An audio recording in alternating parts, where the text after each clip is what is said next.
Hello, and thank you for joining us for the midweek edition of Journalist Hangout. I'm Ayodele Uzubakun.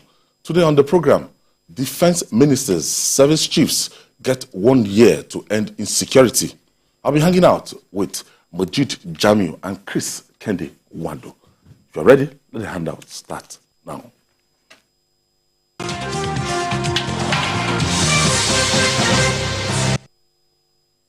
Thank you for staying with us. Let's begin with efforts to rid Nigeria of hard drugs and the inherent danger. The National Drug Law Enforcement Agency, NDLEA, has launched a manhunt for a Lagos-based notorious drug dealer, Sowunmi Ayodeji Kayode, who is now on the run after driving his luxury car to crush an NDLEA officer in his bid to escape arrest when operatives were searching his house in Lekki. You always stay in Lekki. Excuse me? Apologies to my people in Lekki. They whine me. There are more actresses. No, but Ayo is right. Lekki. Ayo is right. Than, That's always the very and that is all. Where's that? Is all. yes. You know, near the airport. Ajawa Estate. Ajawa Estate. Yeah. Those are the two That's places. their areas. Yes, that's very close to the airport. Exactly. Very close to the Ajawa Estate. The one that happened in Lekki on Friday was rather unfortunate. I commend the officers of the NDLEA. I mean, since Marwa came, he has turned on the heat of them. It has been exceptional. Yeah, he's been exceptional and he's been giving them fire. You know, recall that it's Marwa that busted the bubble of Abakari, yes, who also assists these characters in their nefarious activities. So, for Sowunmi Ayodeji Kayode, I know the long arms will... that's the name of the character. Who on Friday, you know, when the NDLEA got to his house, they were conducting a search. So he came in. The moment he saw the NDLEA officials, I mean, he knew there was trouble. So, I mean, I heard that his gate man had already closed the gates he engaged allegedly engaged the luxury car in reverse gear. Lo and behold, you know, that's the NDLEA officer. I mean, he virtually crushed his legs. He rammed into the gate. I mean, the force with which he went back, I mean, I think that's the vehicle. He also rammed into the fence of a neighbor, pulling down the gate. And you know, the way gates are constructed, I mean, there are very solid pillars. You can see, yeah, that's the vehicle. So he was able to make it out of the vehicle? He ran away because he knew the terrain. But, I mean, you know, they were more interested in rescuing that's the gate. I mean, in saving the lives of those officers. I mean, 2 officers, I mean, he virtually, I mean, crushed their legs. I think they are receiving treatment. Thank God that they didn't die. I mean, you could imagine the impacts of the force. Yeah, you can see. So again, this is another thriving business right now, and if it's not the MDLEA, you know, Nigeria would have just been another Mexico, Cuba, Colombia.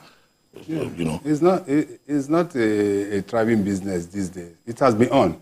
The drive from the days of Imo River, as we say in my village, you know, it has been on. Nigerians have been. The issue is that even the fact is that at least those kind of illicit drugs, ours is a courier route, most often than not. It's not that we have so many consumers. Yeah, there's people that take marijuana and the rest of them. When it comes to the main drugs, you know, like cocaine, heroin. That is statistics. Yes, it is a career route. Most of that's why you see them come from Pakistan, come through India, pass through Nigeria, Brazil, and so Brazil and the rest of them. So it is very, very lucrative, and some of them have been in this business for a very, very long time, and that is why most often that for poor boys like us, when we see some of these people, we don't tend to envy them. We don't tend to envy because when you look deep into what they do, some of them do, you'll be shocked And but the fact is that it was like we dropped the ball before the coming of General Marwa. And if you know the person of General Marwa, you know that he is, in fact, when he was appointed the chairman of NDLEA, I said, what is Marwa going to do at NDLEA? That was the first question I asked. I was thinking that they would put him in a more strategic places that he can be able to contribute, because Marwa is somebody that wherever you drop him, he will deliver.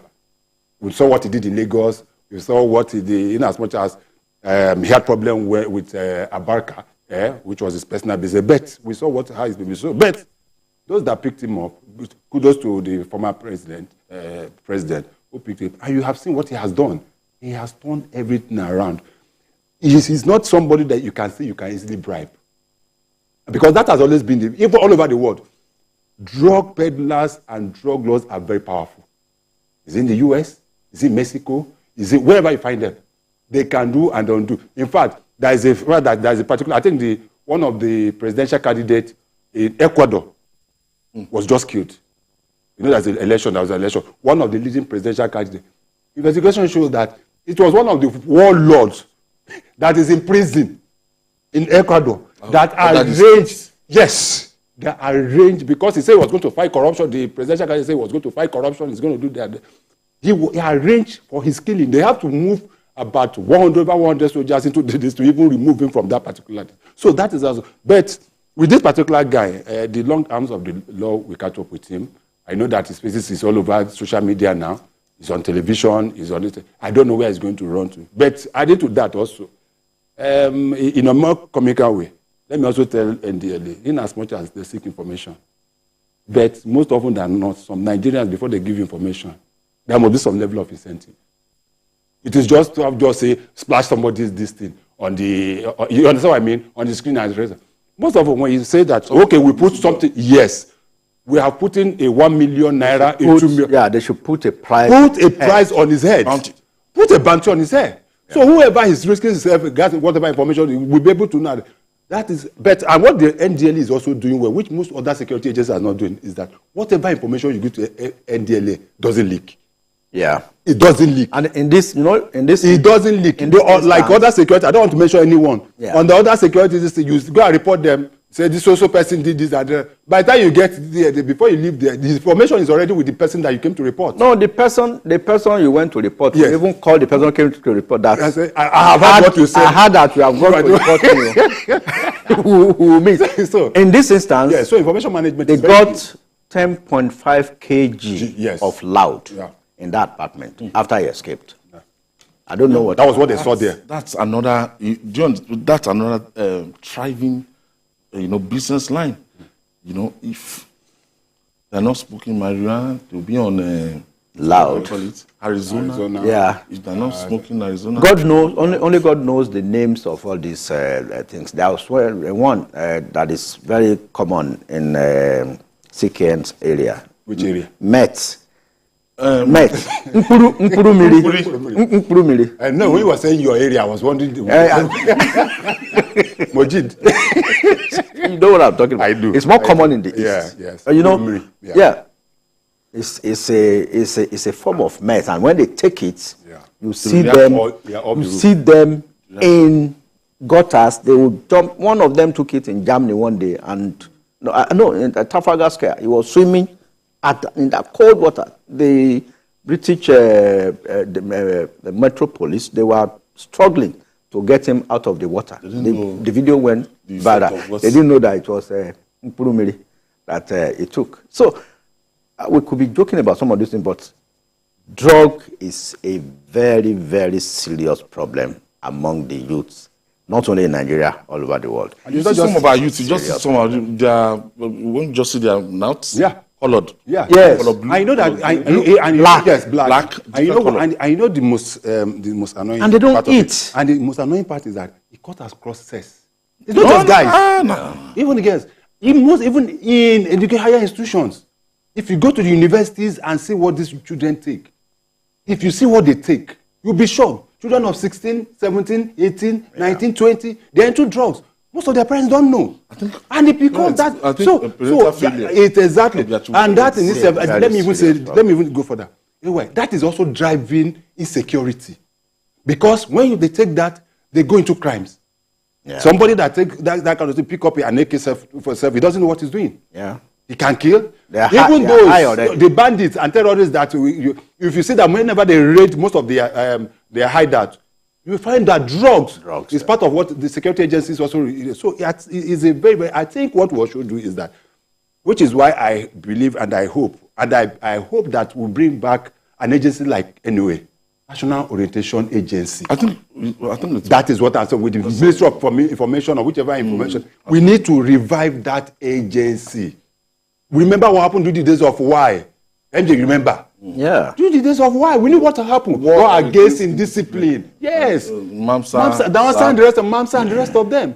There must be a holistic approach to information management and people to talk about these things. I think beyond that, the traditional, we must go back to traditional values of good parenting, which is very, very key. Beyond whatever I'm interested in what beyond whatever the what National Orientation Agency will do. I agree. I mean, it's not easy for those of us who have adolescent age in our hands. We know what we are going through. I mean, they have a mind of their own. They do. It takes And in these days of technology, you won't know what they bury themselves in their rooms. You won't know what they are doing. And I mean, they will tell you they are adults. So it's parenting is very key. We need to be more conscious of what our kids are doing. So it's really a serious problem.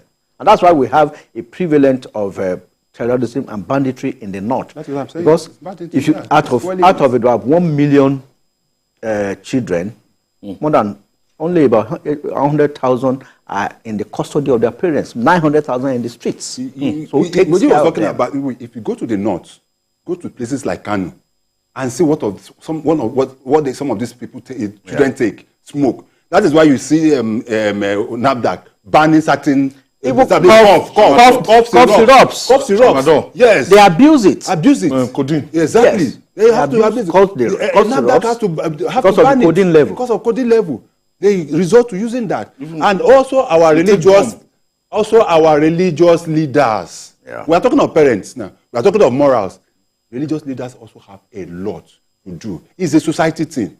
And we need to do a lot of, because we are wasting a lot of our young ones. A lot of them are wasting away.